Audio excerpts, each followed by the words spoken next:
Hello, you all, and welcome back to my channel. My name is Rayshawn. Welcome back to all of my subscribers, and welcome to all of my new subscribers. I do appreciate you guys coming here. Thank you so much. So in today's video, we are going to be doing a client makeup tutorial. This is going to be a soft glam makeup look. And so we're going to go ahead and jump straight into it, starting off with the eyes. I'm using a soft brown eyeshadow, and I'm placing this in the crease, using it as my transition shade, but I'm going to be building this up in a crease to my liking. So that means I'm just going to keep building until I feel, it's good enough. It's dark enough to my liking. Now, I don't want it to be too dark, but I do want it to be dark enough. It's going to be soft brown. So we don't want to have it to be deep dark, looking like a black brown. Okay. So yeah, we're just going to be building this up to my liking. I'm just going to be going back and forth, until I feel like, okay, this is good enough. Next, I'm going to be adding a peachy nude shade. It's a matte shade on her lid. And this shade paired perfectly with the brown that I put in her crease. And it just looks like a latte, kind of an eye look. And I just love this peachy shade on her lid. I mean, you almost can't even tell that it is separated from that brown shade in the crease, but it is. And I just like this look because it just takes the soft brown eye makeup look to another level. So I'm just going to be building this nude shade up on her lid to my liking. And I'm just going to keep building. And basically I build until I cannot see through the eyeshadow, until I feel like it's thick enough. I don't know if that's the word, but I just want to keep building until it's about, thick to my liking. And I want to make sure also that when she move, blink, if I was to spray her face, that, her eyeshadow will not break up. So you have to keep adding until you feel like, okay, this is enough. Fortunately enough, this eyeshadow is very blendable. It blends out very nicely. It doesn't break up, crease, none of that. So I like that. Now I'm going to be going in with a black liner. I'm going to be lining her eyes using a small detailed liner brush. If you are a makeup artist, you should definitely invest in one of these. Not invest, but just get one, girl, because they are cheap. But you do need one. Definitely, if you struggle with doing eyeliner on your client, a small brush is going to work perfectly for you because it's going to allow you to do small strokes. And it's also going to allow you to do long strokes at the same time. So now we're just going to go ahead and pop on some false lashes over top of her eyelash extensions to give her more of a fuller look. As her eyelash extensions, they needed a feel. So we're just going to go ahead and add these lashes. I'm going to also add that same liner in her bottom waterline. When you're putting on a liner, you always want to put that liner in the waterline. Do not put it under the waterline, but in. Putting it under the waterline can add or give more of a raccoon kind of an eye look. So you don't want to do that. Fortunately enough, this eyeliner does dry down, which I do like, and it stays in place. If you do have a liner that doesn't dry down and your clients tell you that the liner kind of, you know, um, runs on their face, just take a small detail eyeshadow brush in that waterline over top of that black liner and use some black eyeshadow and just press it on the line, and then it'll just mattify and stay in place. So now I'm just going to go ahead and add the foundation. I did moisturize her skin and I added primer as well. I'm using this Maybelline Fit Me foundation, and I'm just putting this all over her face, making sure that, she have the coverage in all areas. And then we're just going to blend this out with a sponge. So you guys know how this go. A little blend moment. Now, I would have had some music for you all, but I didn't. I don't. Only because I do not have music that, I pay for on YouTube. Therefore, whatever music I use is going to be copyrighted. And I'm on my way to 1,000 subscribers. And I do want to be monetized. With that being said, I do not want to be flagged. So I do apologize for some of my videos that are a little bit dry. They don't have any music. So we move. Now I'm going to be adding some concealer underneath her eyes. And we're going to use this for brightness, okay? While her skin looks very good the way it is, we're going to be adding that concealer just to bring in some brightness and some contrast to her skin. Is it contrast?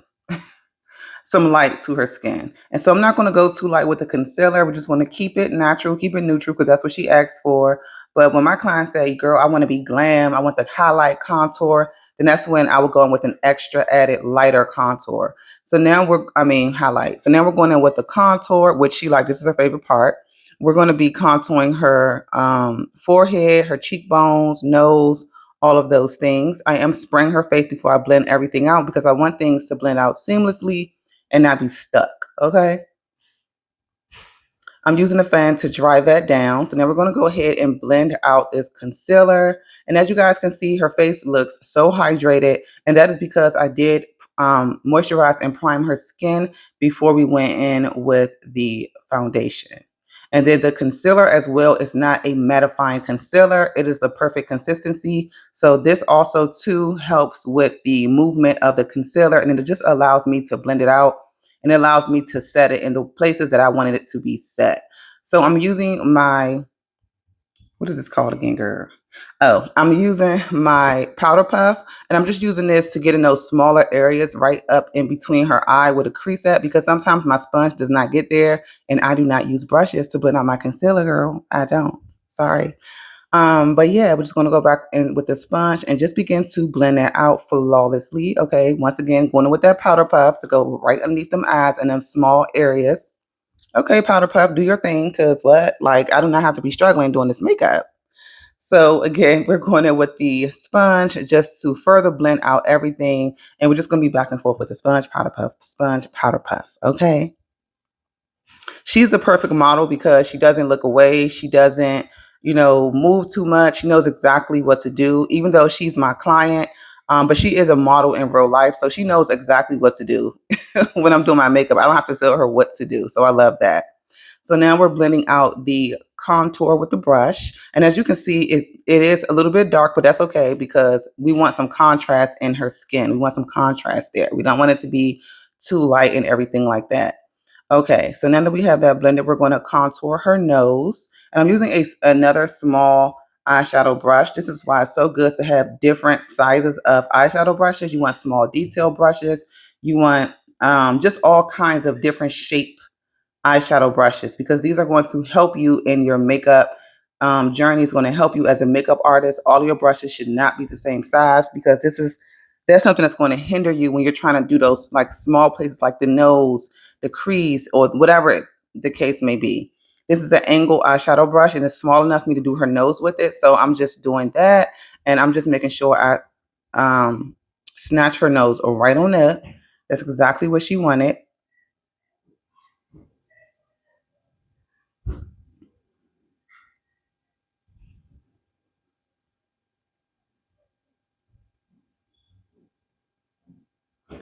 All right, so next we're going to go ahead and do what I call a preset. So I'm taking my pressed powder, and I'm pressing this underneath her eyes.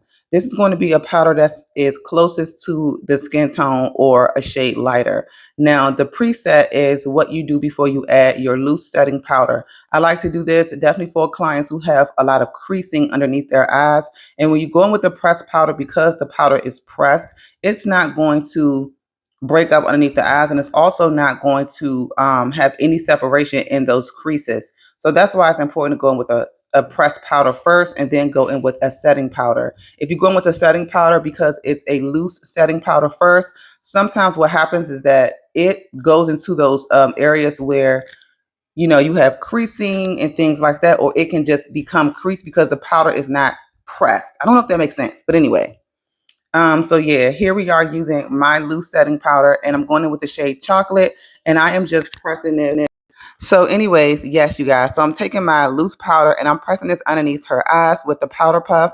And as you can see, her under eyes look so smooth. Yes, and I love that. I'm going to be also using this in her T-zone area, forehead, nose, around her mouth as well. She does have oily skin, so I have to make sure that I really set her skin down. And I told her, I said, you have oily skin. And how I knew that is because whenever I put a powder down, whenever I do her makeup, I would look and she would be shiny in some areas. So I'm like, oh, you have oily skin. And she said, yeah. So then I just began to, and you guys will see, I just began to add powder everywhere.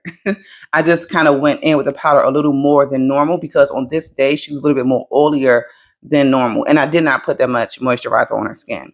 She just have naturally oily skin. And I also told her, don't use too much salicylic acid on your skin because it causes the skin to produce more oil, since the salicylic acid is something that makes the skin dry, to dry up any acne and pimples that could come on the face. So I told her, just don't overdo it when you're doing your skincare treatment, and make sure you add a moisturizer. Definitely if you're using a salicylic acid. Okay. Yeah, definitely. Okay, so now we're going in with the powder contour. I'm just going over those same areas that I did with the cream. And I'm just making sure I enforce that contour so that, you know, her face is nice and chiseled, have some shape, some contrast, because we love a chiseled face, okay? Yes, so now we're doing the same thing with the nose, just enforcing that cream contour with the powder. And we're just going down those same lines, okay? And make sure you take your time with makeup. This is not something that you need to rush on your clients, you know, unless they really gotta go somewhere, but just take your time. So now I'm just, again, going in with my powder. This is another powder. This is banana. And I'm just going to be placing this around her smile lines, right in her T-zone area where her pores come through. I'm going to place this underneath the eyes as well, just for some added brightness. And yeah, we're going to let that sit down a little bit while I continue on with the rest of the face.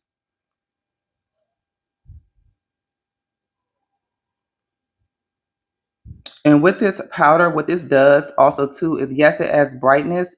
And the beauty of it is that it doesn't like stick to the face. It just adds that brightness that it needs, and then you sweep it away. So yeah, if you guys haven't caught my powders, make sure you shop my website at ORAYBEAUTY.com. And these powders are on sale, so you can get them as well. I'm going to leave the link down in the description box for you all to check out. And as you can see, she's dark skinned. I'm using it on her. Y'all know I use it on me too. Okay. So yeah, we're gonna let that sit for a little while, and we're gonna just be placing this everywhere. I told you guys she is oily. If you see oil spots pop up on your clients, don't neglect those. Make sure you go in with your powder puff or powder brush. I'm going with my powder puff, and I'm pressing it on her skin, as I do not want to see no oils. Okay, no oils. This also too means that you're going to need a setting spray that is going to be mattifying and long lasting, because you know that eventually your clients always will see through quicker than your normal everyday clients who have normal to combination skin. So we're going to be adding some blush on her cheeks. I like to make sure the blush shows up. Do not be intimidated when you're adding blush on your client's face. I know it looks intense at first, but then once you continue on with the makeup, you're like, did I even add the blush? So go ahead and add that blush at first, and just put on as much as possible, because, girl, you want it to show up. You don't want it to be gone before your client leave out the door. Okay? Doing a little bit of a reverse contour, and I just kind of sweep that away. Didn't let that sit too long. A reverse contour definitely helps to lift the face, and then it also helps to just clean up any of those, you know, lines like from contour that came down a little too far. I'm sweeping away the powder that I put down, just to make sure that it doesn't stay too long and it's not drying on the skin, which is another reason why you have to prep the skin with moisturizer, because once you have those powders sit on your skin, if your client's skin is too dry, it's going to suck the skin dry, okay? The powder's going to look super dry underneath those eyes. So we're just going to be sweeping this powder away. Once again, just reinforcing that powder all over. So now I'm going to do her lips, and I'm wiping off her lips, wiping off any foundation, and I'm going in with my lip liner. This one is in the shade Mocha, and I'm going to be lining her lips. This is a dark brown liner. So we're just going to be doing a nude lippy here. When you line lips, also too, take your time. I noticed, you know, like a while ago when I used to do my clients' lips, I used to take my time, but I used to look back at the pictures like, dang, you know, I didn't get underneath her lip, you know, where it's like it was a blank space there, or the lines were not even on her cupid's bow. So just make sure you take your time on the lips. They are super important, as they are as they stand out, just as well as any other place on the face. So I did go in with my palette, and I kind of mixed two shades to get this pink shade, but I'm going to also be adding a lip gloss or two lip glosses to get the shade that I desire. And yeah, when you're doing the lips, make sure you take another small detail brush, blend out that lip liner.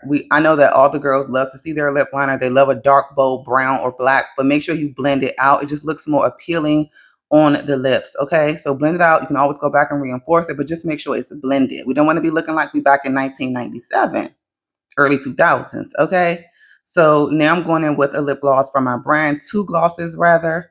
You can also shop these on my website at ORAYBEAUTY.com. You guys see, I'm just going back and forth with that liner, and I'm going in with my lighter lip gloss in the shade Nude. It's not even nude. In the shade, what is the shade? Skin Tight. Sorry, you guys. It's been a minute. In the shade Skin Tight, and I'm just uh, that's it. So now I'm just taking some eyeshadow, those same shadows I put at the top. I'm putting them underneath her waterline, and I'm tight lining. I mean, I'm really tight lining. I'm making sure that shadow is underneath her waterline and not all over the bottom of her lash line. I don't want her looking like a raccoon, but I love a dark bottom lash line smoky. Like, I just like that. So any fallout, I just swept it away, and here we go. As you guys can see, this makeup came out so beautiful. I'm just using my Morphe Satin Spray, and I'm also using that that Makeup Revolution Fix Spray that I finally got my hands on, girl, and it's matte. So yeah, we're just gonna be blowing that and patting it into the skin. This is a finished look. I really hope that you all enjoyed this makeup look. Let me know down in the comments what you think about this look. And also to give this video a thumbs up if you liked it. Share it with somebody if you feel like, girl, look at this video, girl. So yeah, oh, okay. So I'm using some of my lash glue on her brows, and I'm using the back of the spoolie of this eyebrow pencil to brush that glue in. You want to do this really quick because that glue will dry up. You don't want to be like pressing and pulling your client's lashes. I mean, you don't want to be pulling your client brow hairs out. So you want to do this as quickly as possible. I've done it enough to know how long it takes before it gets stuck in one place. So what this does is that if your client have unruly eyebrow hairs, they're really, really thick or they're long or whatever the case may be, this is a great way to keep them in place and make them flat. Okay, it's going to give them not just a laminated look, but it's going to give it more of a cleaned up look. And I absolutely love to do this, but do not put too much on. We're going to be adding some highlight. And I think that's it, y'all. That's the end of the look. Y'all just go ahead and watch it. And yeah, see, this one I like doing voiceovers because what am I talking about? But this is the end of the look. I thank you all so much for watching. She loves her makeup. You guys are going to see it. So yeah, I love you all. Bye.